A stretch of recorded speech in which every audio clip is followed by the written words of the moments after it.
Hello students, we were discussing nitrogen fixation. Last class में हम लोगों ने फिजिकल नाइट्रोजन फिक्सेशन और बायोलॉजिकल नाइट्रोजन फिक्सेशन की चर्चा की थी और बायोलॉजिकल नाइट्रोजन फिक्सेशन के अंतर्गत non symbiotic nitrogen fixer and symbiotic nitrogen fixers को भी हम लोगों ने समझा था। लेग्यूमिनस प्लांट्स में राइजोबियम का एसोसिएशन किस तरह से होता है, नॉन लेग्यूमिनस प्लांट्स में फ्रैंकिया का एसोसिएशन होता है और बहुत सारे दूसरे प्लांट्स में किस तरह से ब्लू ग्रीन एल्गी का एसोसिएशन होता है। इन सब की चर्चा हम लोगों ने डिटेल्स में की थी। हम लोगों ने ये भी देखा था कि किस तरह से नोड्यूल्स का फॉर्मेशन होता है, बैक्टेराइड का फॉर्मेशन होता है और आज हम लोग इसके प्रोसेस को समझेंगे, इसकी मैकेनिज्म को समझने की कोशिश करेंगे। आपको याद होगा कि पिछली बार हम लोगों ने डिस्कस किया था कि नाइट्रोजन जो एक्चुअली हमारा मॉलिक्यूलर फॉर्म में होता है उसे प्लांट यूटिलाइज नहीं कर सकता है, तो यूटिलाइजेबल फॉर्म में उसे कन्वर्ट होना है और इसी को हम लोग नाइट्रोजन फिक्सेशन भी कहते हैं।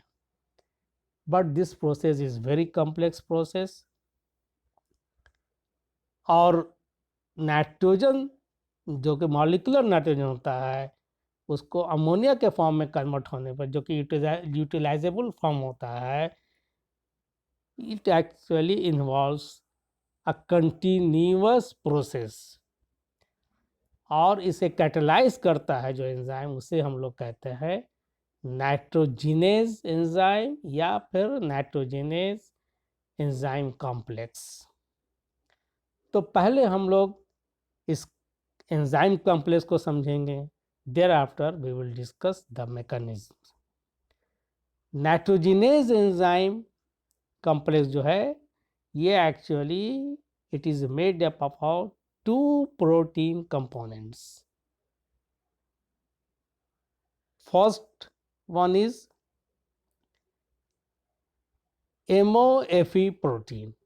MO means molybdenum iron protein and it consists of 4 subunits grouped into 2 types.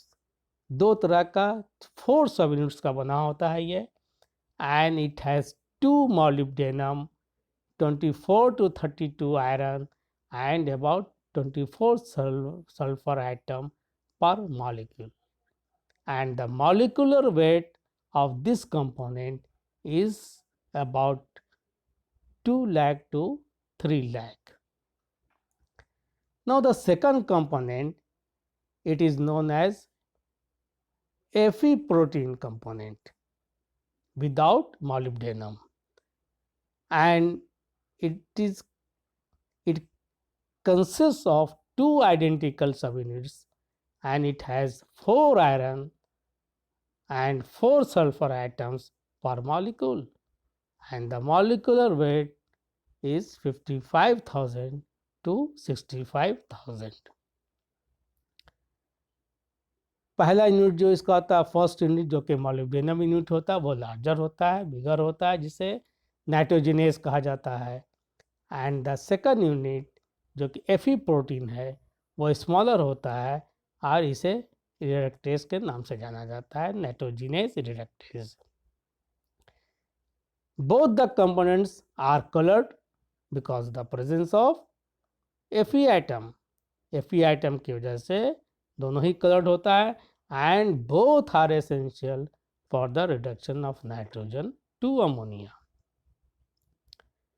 In addition to nitrogen, nitrogenase enzyme जो है ये रिड्यूस करता है सेवरल अदर मॉलिक्यूल्स के जो कि रिजेंबल करता है डाइनाइट्रोजन से, such as acetone, acetylene, protons, azides, cyanides. And the reduction of acetylene to ethylene is actually a method for determining the enzyme activity, because this is ये बहुत sensitive reaction होता है और एंजाइम की sensitivity को पता किया जाता है with the help of gas chromatography. तो एंजाइम कितना सेंसिटिव है वो हम लोग एसिटिलीन से इथिलीन के रिडक्शंस के द्वारा पता करते हैं। एंड जैसा कि पिछली बार भी डिस्कस हम लोगों ने किया था, जब लेग हेमोग्लोबिन की चर्चा हम लोग कर रहे थे, तो नाइट्रोजनेज एंजाइम जो है it is very very sensitive to oxygen. In presence of oxygen it doesn't work, it is almost inactive, and it is for this reason the nitrogen fixing organisms have evolved a variety of ways for protecting this nitrogenase from oxygen induced inactivation। उसी क्रम में leg haemoglobin pigment जो है उसका formation होता है nodules में। हेटेरोसिस्टस ब्लूगिनर्गी जो कि नाइट्रोजन फिक्सेशन करता है। तो ये दोनों ही चीज़ का डेवलपमेंट जो है एक्चुअली वो प्रोटेक्शन के पर्पज से है, नाइट्रोजनेस को प्रोटेक्ट करता है। ये जैसा कि आप जानते होंगे कि लेग हीमोग्लोबिन ये कंबाइन करता है ऑक्सीजन से। ऑक्सीजन के प्रेजेंस में चूँकि नाइट्रोजन काम नहीं करता, लेग हीमोग्लोबिन सामने आता है, वो ऑक्सीजन को कैरी करता है, अब ऑक्सीजन को दूर ले जाता है so that nitrogen can work. उसी तरह हेटेरोसिस्टस जो होता है ब्लू ग्रीन एल्गी, उसमें पिगमेंट सिस्टम 2 नहीं होता है, जिससे कि ऑक्सीजन का लिबरेशन नहीं होता है। तो इस तरह से ये दोनों डेवलपमेंट जो होता है वो प्रोटेक्ट करता है, वो प्रोटेक्शन प्रोवाइड करता है नाइट्रोजनेस को कि ये ऑक्सीजन कि चूँकि ऑक्सीजन के प्रेजेंस में ये इनएक्टिव हो जाता है, तो ऑक्सीजन से ये प्रोटेक्शन प्रोवाइड करता है। तो ये डेवलपमेंट होता है नाइट्रोजन फिक्सिंग ऑर्गेनिज्म के अंदर कि कैसे नाइट्रोजन फिक्सिंग ऑर्गेनिज्म वर्क करे, नाइट्रोजनेज एंजाइम कम वर्क करे। तो उसको प्रोटेक्शन चाहिए किस चीज़ से? तो ऑक्सीजन से प्रोटेक्शन चाहिए। अब इसके ब्रीफ मैकेनिज्म को पहले हम लोग समझेंगे आज। Actually, in the process of nitrogen fixation, reductase part provides electrons। दो पार्ट होता है नाइट्रोजनेज एंजाइम का, एक को कहते हैं रिडक्टेज पार्ट एंड दूसरे को नाइट्रोजनेज पार्ट। तो जो रिडक्टेज पार्ट होता है, this is the reductase part, smaller part होता है ये प्रोवाइड करता है electrons with high reducing power. और जो नाइट्रोजनेज एंजाइम पार्ट होता है, नाइट्रोजनेज पार्ट होता है, ये बिगर पार्ट होता है वो एंजाइम्स का, ये इलेक्ट्रॉन्स को यूज करता है for the reduction of nitrogen to ammonia.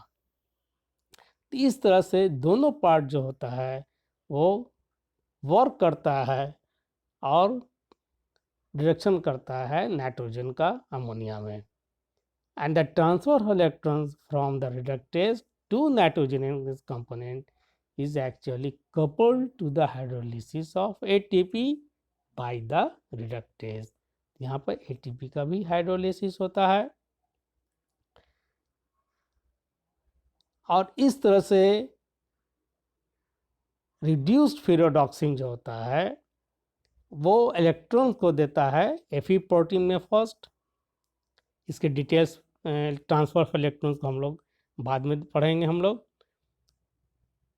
और जब ये रिड्यूस देता है तो ये खुद ऑक्सीडाइज हो जाता है और then it reduces Fe protein. Fe protein reduce होता है, फिर इलेक्ट्रॉन का ट्रांसफ़र करता है, MOFE कंपोनेंट को ट्रांसफ़र करता है और खुद ऑक्सीडाइज हो जाता है और ये रिड्यूस करता है नाइट्रोजन को अमोनिया में। तो इस तरह से इलेक्ट्रॉन का ट्रांसफ़र होता है। डिटेल्स ट्रांसफ़र ऑफ इलेक्ट्रॉन जो है हम लोग बाद में इसको देखेंगे और समझने की कोशिश करेंगे। एक मैटर ऑफ डिस्कशन हमेशा होता है सॉरी कि how many electrons actually requirement होता है for the reduction of nitrogen. तो बेसिकली 6 इलेक्ट्रॉन्स का रिक्वायरमेंट होता है। 6 electrons are required for the reduction of one molecule of dinitrogen into ammonia. But जो बायोलॉजिकल रिएक्शन होता है ये ऑलवेज एक मॉलिक्यूल हाइड्रोजन जनरेट करता है। इन एडिशन टू अमोनिया के साथ साथ ये हाइड्रोजन भी जनरेट करता है। यहाँ भी हम लोग देखें हाइड्रोजन भी जनरेट करता है। जब ये हाइड्रोजन जनरेट करता है तो डेफिनेटली है कि एडिशनल इलेक्ट्रॉन्स का रिक्वायरमेंट होता है।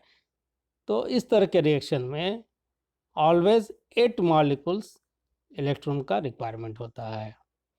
तो जब भी बायोलॉजिकल रिएक्शन होता है तो वेस्टेज होता है, एटीपी का भी वेस्टेज होता है, इलेक्ट्रॉन्स का भी वेस्टेज होता है। और इंस्टेड ऑफ 6 इलेक्ट्रॉन्स 8 इलेक्ट्रॉन्स का या 8 इलेक्ट्रॉन्स का रिक्वायरमेंट होता है।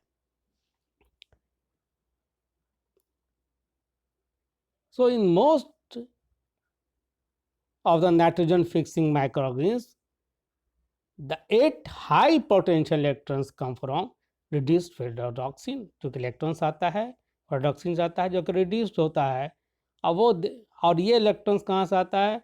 It is generated by the process of photosynthesis और ऑक्सीडेटिव प्रोसेस।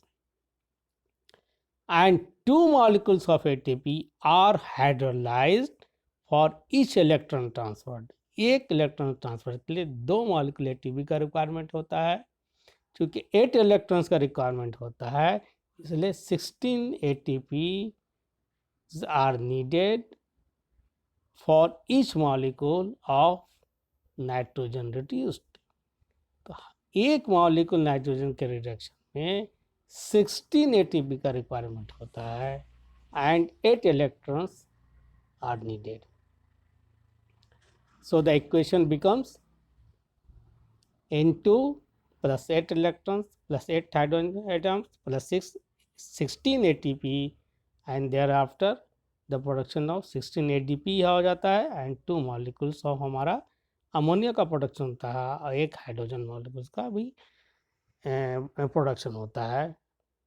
और इस तरह से हम देखते हैं कि 2 मॉलिक्यूल अमोनिया के प्रोडक्शन में 16 एटीपी का रिक्वायरमेंट होता है by the biological organism. Of this evolution of one molecule of hydrogen by bacteroids during nitrogen fixation, actually जैसा कि मैंने बताया कि it is a waste of ATP and reducing power का वेस्टेज है। इसलिए some strains of ribosium को देखा गया है कि they don't evolve हाइड्रोजन, वो हाइड्रोजन का प्रोडक्शन नहीं करता है and are thus more efficient in nitrogen fixation. So in that case the actual जो होता है इलेक्ट्रॉन्स वो 6 इलेक्ट्रॉन्स का यूज़ होता है। और जैसा कि मैंने अभी बताया कि हर इलेक्ट्रॉन्स के लिए 2 एटीपी का रिक्वायरमेंट होता है, 12 एटीपीज़ का रिक्वायरमेंट होता है। तो ये इस तरह से ये एफिशिएंट प्रोसेस होता है और एफिशिएंस होता है अब बिकॉज यहाँ पर हाइड्रोजन का इवोल्यूशन नहीं होता है। तो आज हम लोग यहीं पर इसको स्टॉप करेंगे और नेक्स्ट क्लास में हम लोग इलेक्ट्रॉन फ्लो को डिस्कस करेंगे, how electrons are actually electrons move करता है किस तरह से एंड किस तरह से नाइट्रोजन का रिडक्शन होता है। So thank you very much.